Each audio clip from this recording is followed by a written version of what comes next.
to everybody, it's us. But we take the opportunity to do a little bit of Bree ASMR for you.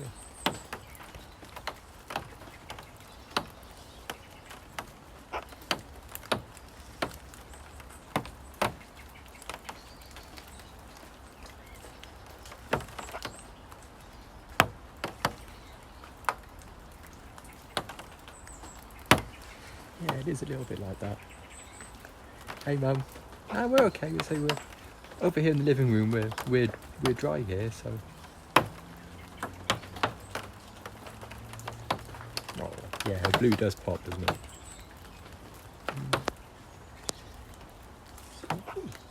What do you?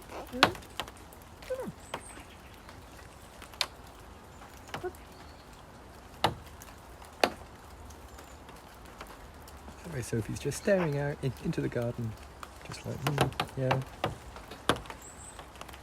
This looks well.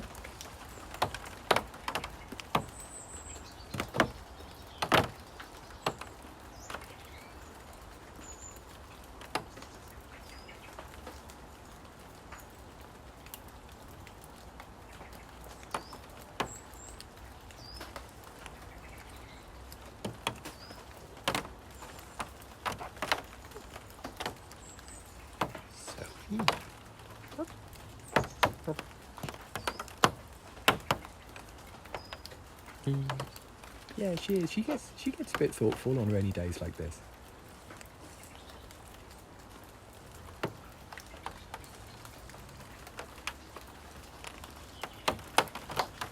I would think that would be definitely worth a go. Yeah, we put pears out for the. Oh, if we put bananas out. Actually, no, I say it. I think we've put bananas out. We've put like massively overripe bananas out, and yeah, they always do some business. So yeah, go for it.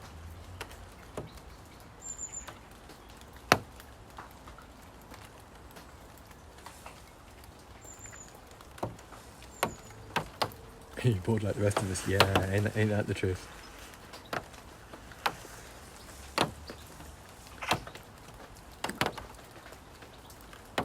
Cool. Would you like some hand? Or do you not need hand today? Oh no, a little bit of hand.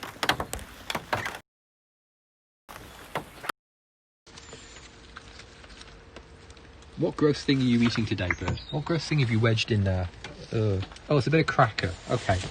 A little bit of cream cracker and a cobweb. Yeah. Oh yeah, she's crazy. It's, yeah, it's big anorak day.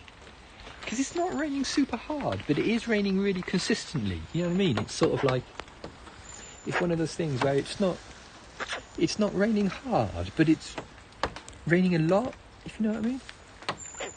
Well, I thought a poo was brewing then.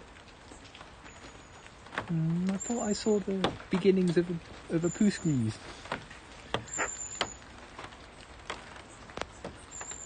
Rip. No.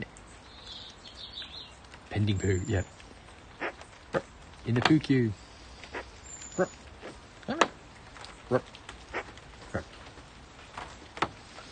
I don't so much mind her pooing on this coat. And some poo squeeze, I'm sorry. I don't so much mind her pooing on this coat because I can just hose it down. But hey up there. Hey up, I said thee. Aye. Good. What are you doing? Yeah. God. It's super grey as well today. It's one of those sort of just seems like everything's just really washed out colour wise, and it's just like.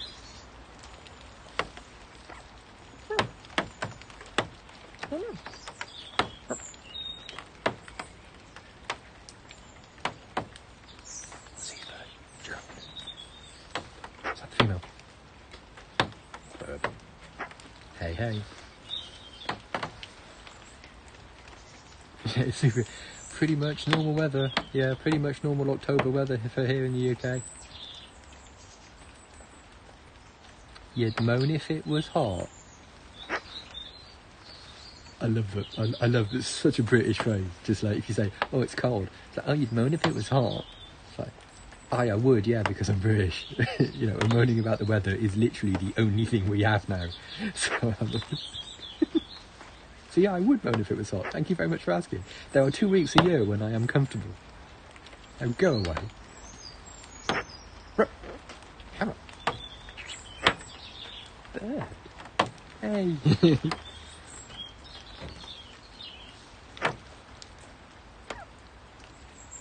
What other birds? Oh, we have another aviary. Yeah, good. I see, like, as the Twitter account, like Very British Problems, have a bunch of T-shirts, and one of them just says, "If you're happy and you know it, go away." Well, Sophie came to us from a wildlife rescue up in Yorkshire, where she was stolen from a nest when she was an egg by kids. Like, they climbed up the tree, steal some birds' eggs, and when they hatched, they weren't what they were expecting. They were probably expecting sort of like, you get quite a lot of owls being stolen, especially at the time. Especially like 10 years ago, you ended up with quite a lot of owls being stolen for Harry Potter sort of spawned a pet owl craze a little bit. And so when the eggs hatched, they dropped the chicks on a local RSPCA volunteer. And who, in fairness, hand-fed Sophie and managed to save one chick, Sophie, and saved her life. But in doing so, imprinted her on humans, accidentally. You know, it didn't mean to do that. And so Sophie now thinks that humans are her friends rather than magpies. She mixes with magpies. She has a whole bunch of magpie friends that come to visit her every day. But yeah, so she ended up becoming imprinted on humans. And we got because we already had Rory and Con, a rook and a crow we have in another aviary, which I'll show in a sec. We were sort of known to the rescuers, like, these people are chill with corvids and, you know, how to take care of them and what corvids expect from a relationship as well. So we got a phone call one day to say, could we offer a magpie a forever home? And like a couple of idiots, we said yes. Yeah, I do wonder what happened to her parents and things. I mean, it's legitimate that they would still be alive and around. But yeah, so, oh bless, yeah, absolutely. So yeah, like a couple of idiots said, yeah, we can offer Sophie a forever home, and that was 10 years ago. They do. They end up with like a little patch. They're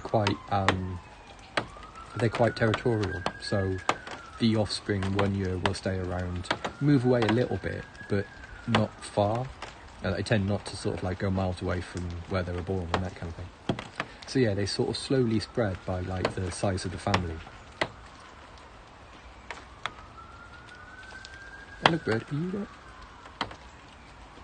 Yeah, I know what you mean. Because they are very, you standing on here for a minute? Just give me a solid? Yeah, there you go. Right, you stand on here. Try not to biff anything. Because it's raining in this part of the aviary. And we can go across the way, like that, to Rory and Con in the other aviary. Now, these two aviaries aren't connected. But yeah, we look after injured rook and a crow. You can see there that Rory the rook is on the left as you look at them. Or is it flipped on these? Is it flipped on my screen compared to yours? Oh, bless. So Rory is the one with the grey beak. The rooks have like a grey, quite scaly beak. And Con the crow, Rory is left. Tough for that. And yeah, so they're both injured wild birds. You've got Con the crow has a droopy wing because someone shot him with an air rifle, unfortunately, and it broke his shoulder. So it's with birds, if you break your shoulder, that's pretty much it, really. I keep forgetting it's flipped. Your view is flipped compared to mine. And Rory the rook has a wonky foot. Yeah, Rory's beak is gigantic, especially when it's in your hand. And Rory has like a wonky foot. She has like the bird equivalent of club foot. So she can't hold on to perches quite as easily as she would be able to in the wild. So if I can sort of move there, you might just be able to see that she favours one foot rather than the other one. The other one, like, the other one's got, like, her, if you imagine, like, her back toe, like her big back toe is sort of like, it's a genetic thing, yeah. It's a genetic. That was a rook sneeze, yep. And, yeah, so they both live in Honkington House, as we've called it, yep. And, they do quite well, but because they're injured wild birds rather than imprinted animals like Sophie, they're less into, you know, humans as a concept. Right, I can see what's happening here. Bird can see the female, and that is, as what we know in the trade, as flipping her out. So much so she's gone inside. So I think that is our cue, gang. Olga's due back. Come on, Olga. Come on, Olga. Right, hang on. Let me put the ring light on, like that. Because we're going inside the bedroom, where we need a little bit more light in the bedroom. Hey, bird. Come on, let's do the lolly stick thing. Because it's wet and cold. And I am getting wet and cold. I know, right? How dare the female show up? The cheek of it. Come on. Right, okay, gang. She's going to peck me. She's definitely... felt like she was going to peck me then. I felt like I was cruising for a peck. If you just stumbled across this on Periscope and you'd like to follow Sophie on Twitter, her Twitter handle is @BreeSophieBree. There's also a Discord link there as well. Or if you prefer, you can just Google Sophie the Magpie and that's got everything you need. So hey, thanks for coming, gang, and we'll see you tomorrow for some hopefully dry microbrew. Bye for now.